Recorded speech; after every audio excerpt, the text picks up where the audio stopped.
और केवल रील के नेता मत बनिए। मीम्स आपकी खूब बनती है।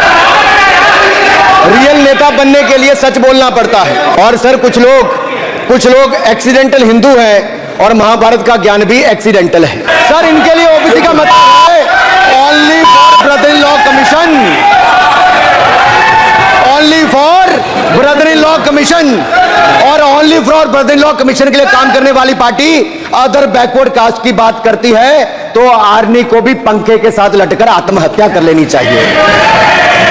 माननीय सभापति जी, जिसकी जात का पता नहीं वो गन्ना की बात करता है।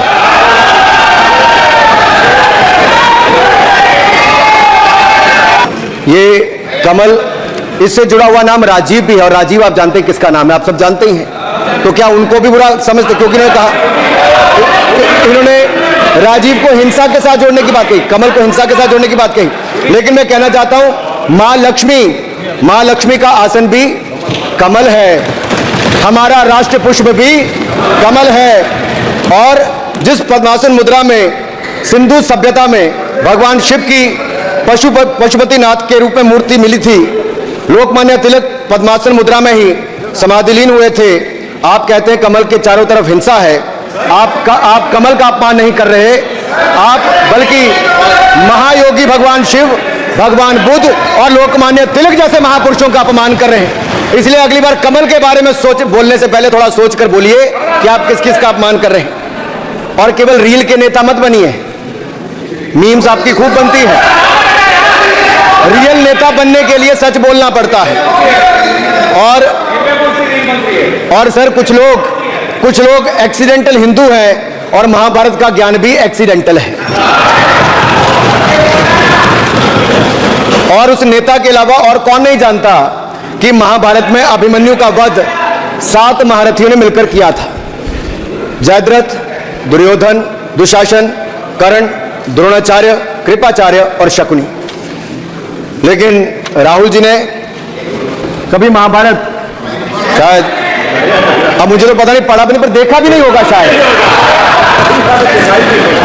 सर मुझे लगता है अंकल सैम ने लिख कर दिया होगा, अंकल सोरोस ने लिख के दिया होगा, कहीं से पर्ची बनकर आई होगी और कूल डूड बनने का प्रयास किया होगा।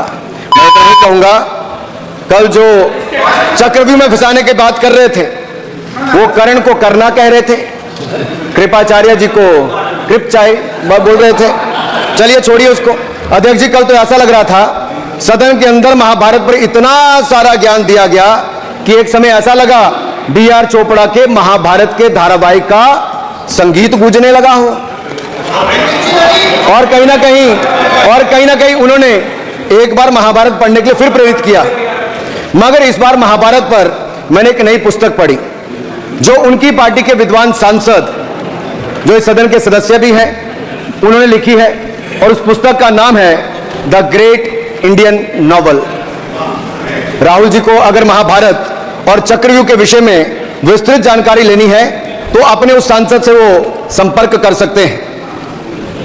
और मैं बताऊंगा, शशि थरूर जी ने, शायद वही राहुल गांधी जी को बता दें या बताएंगे, नहीं तो मैं बताता हूं कि आपने महाभारत और भारत के स्वतंत्रता संघर्ष को मिलाकर जो उपन्यास लिखा है उसके पात्र कौन कौन है।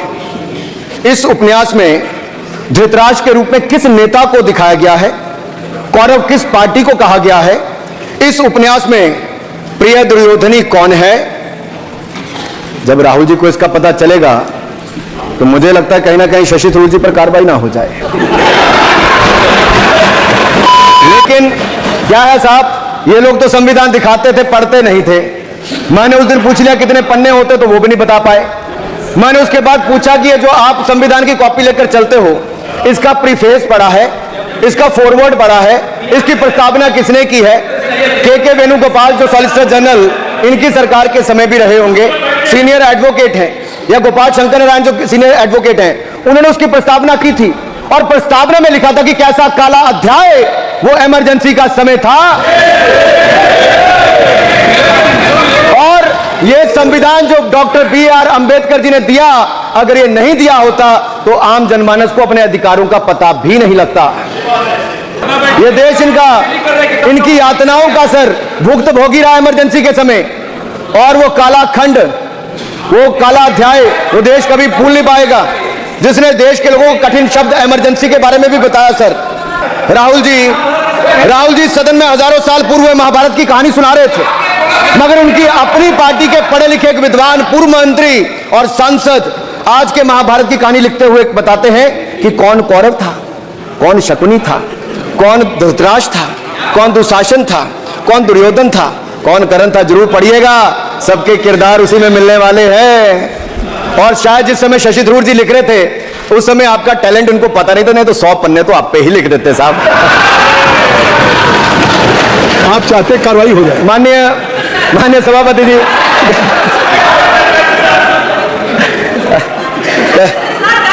कल जब राहुल गांधी जी चक्रव्यूह पर बहुत ज्ञान दे रहे थे तो पीछे दो लोग, कुमारी शैलजा जी और दीपेंद्र जी बैठकर मुस्कुरा रहे थे। अब शायद राहुल जी वो पीछे हंस तो रहे थे, लेकिन आप एक बात जरूर कर लीजिए, चक्रव्यूह के परिप्रेक्ष्य में इन दोनों से बेहतर कौन बता सकता है हरियाणा के चुनाव आने वाले हैं। जान लीजिए कि कौन शकुनी है और कौन अभिमन्यु है। मैं इतना ही कहूंगा, चक्रव्यूह का प्रसंग छोड़कर आपने अच्छा किया।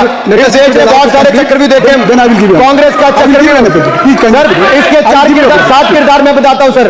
पहला कांग्रेस, दूसरा पंडित नेहरू, सर नाम लेने के मना किया, मैं दूसरी तरह से बोलता हूं।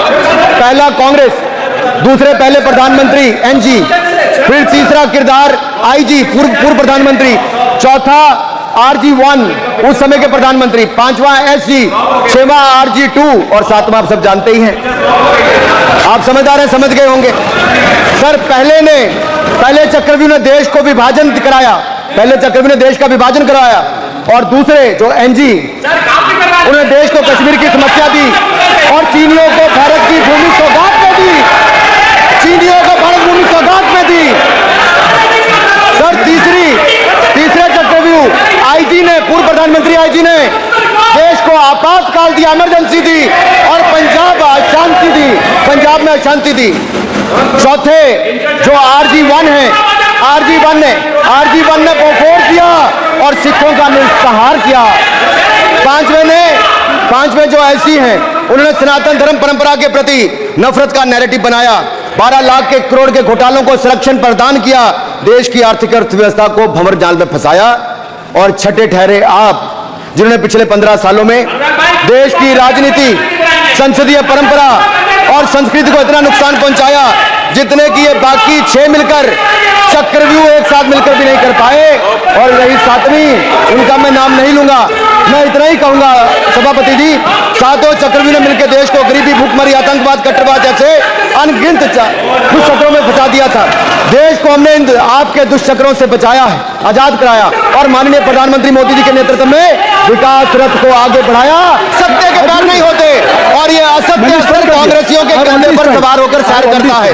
जैसे मदारी के कंधे पर बंदर होता है, वैसे राहुल जी के कंधे पर बंदर होता है। जैसे मदारी के कंधे पर बंदर होता है, वैसे राहुल जी के कंधे पर झूठ का बंडल होता है, जिसे वो रोज यहाँ परोसते हैं। ये बजट पर, सदन पर माननीय सभापति जी, जिस व्यक्ति को बजट निर्माण की प्रक्रिया का पता ना हो, संसदीय कार्य में रुचि ना हो, मात्र अध्यादेश को फाड़ने का काम किया हो, उससे क्या अपेक्षा की जा सकती है। मैं पूछना चाहता हूँ, हलवा किसको मिला? मैं पूछता हूँ, हलवा किसको मिला? राहुल जी बताइए, हलवे की बात की थी, जीव घोटाले का हलवा किसने खाया? वो फोर्स घोटाले का हलवा किसने खाया? अंतरिक्ष देवास घोटाले का हलवा किसने खाया? नेशनल हेराल्ड के घोटाले का हलवा किसने खाया? सबमरीन घोटाले का हलवा किसने खाया? अगस्ता वेस्टलैंड घोटाले का हलवा किसने खाया? 2G स्कैम हलवा किसने खाया? कॉमनवेल्थ स्कीम का हलवा किसने खाया? कोयला घोटाले का हलवा किसने खाया? वाल्मीकि योजना घोटाले का हलवा किसने खाया? चारा घोटाले का हलवा किसने खाया? यूरिया स्कैम का हलवा किसने खाया? राहुल जी, हलवा मीठा था या फीका? सर, इनके लिए ओबीसी का मतलब है only for brother in law commission, only for for brother in law commission और only for brother in law commission के लिए काम करने वाली पार्टी अदर बैकवर्ड कास्ट की बात करती है तो आर्मी को भी पंखे के साथ लटकर आत्महत्या कर लेनी चाहिए। सुनिए माननीय गौरव जी आप या माननीय सदस्य जो कह रहे हैं, मैं समझता हूं कि माननीय राहुल जी एलओपी उन्होंने भी बात कही सरकार पे या सरकार के मंत्रियों के लिए नाम लिया, तो उसका जवाब अगर वो दे रहे हैं तो अनपार्लियामेंट्री वर्ड जो होगा उसको मैं स्पष्ट करता हूँ। मैं अनपार्लियामेंट्री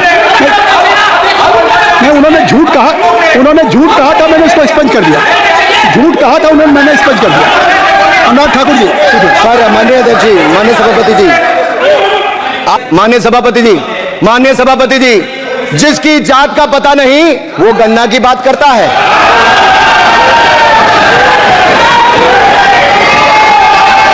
का विरोध किया था। एक मिनट माननीय मंत्री जी, लीडर ऑफ अपोजिशन बोलना चाहते हैं, आप लोग बैठ जाएं। माननीय मंत्री जी की स्पीच, माननीय अनुराग जी की स्पीच खत्म हो जाए। बैठिए आप लोग बैठ जाएं। मैं आपसे उन्होंने मुझे इंसल्ट किया, मुझे बोलने दीजिए। उनकी बात खत्म हो जाए। उन्होंने इंसल्ट किया, उसके बाद मैं आपको अवसर दूंगा। नहीं सर, मैं उनके बाद अवसर दूंगा, आपको अवसर दूंगा। बैठ जाए, आप बैठ जाए, अवसर दूंगा। उनकी स्पीच खत्म हो जाए। प्लीज आप बैठ जाओ। अनुराग किस चीज का इंसल्ट कर रहे थे? आपको अवसर दूंगा।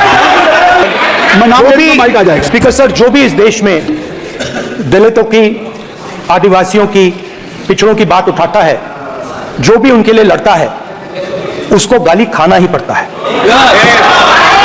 और मैं ये सब गालियां खुशी से खाऊंगा, क्योंकि महाभारत की बात हुई तो महाभारत में अर्जुन को सिर्फ मच्छी की आंख दिख रही थी, उसी प्रकार मुझे सिर्फ मच्छी की आंख दिख रही है। जाति जनगणना हम करा के दिखाएंगे। खत्म। आपको जितनी गाली देनी है आप दीजिए, हम खुशी से लेंगे। धन्यवाद। धन्यवाद श्री अनुराग ठाकुर जी। गौरव जी, आप कंप्लीट समझ लीजिए। खत्म हो जाएगा सर। श्री राहुल गांधी, खत्म हो जाएगा सर। श्री राहुल गांधी प्लीज। राहुल गांधी जी, ये तय कर लीजिए। मुझे जब आप चाह रहे हैं तो आपको बोलने का अवसर दे रहा हूं, तो कम से कम गौरव जी आपके बोलने के बाद ऐसी परिस्थिति न क्रिएट करें कि सदन को चलाने की जिम्मेदारी जितनी सत्ता पक्ष की है उतनी प्रतिपक्ष भी है। अनुराग ठाकुर जी ने मुझ पर गाली दी है। मुझे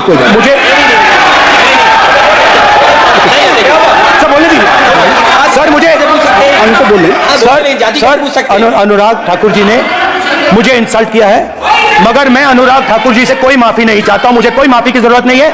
मैं लड़ाई लड़ रहा हूं। जितनी आपको गाली देनी है मैं आपसे कभी माफी नहीं मांगूंगा। मुझे आपकी माफी नहीं चाहिए। राहुल गांधी जी, मैं चेयर पे हूं और चेयर का काम है कि अगर कहीं भी कोई असंसदीय या किसी को गाली दी गई तो मैं उसको देखूंगा।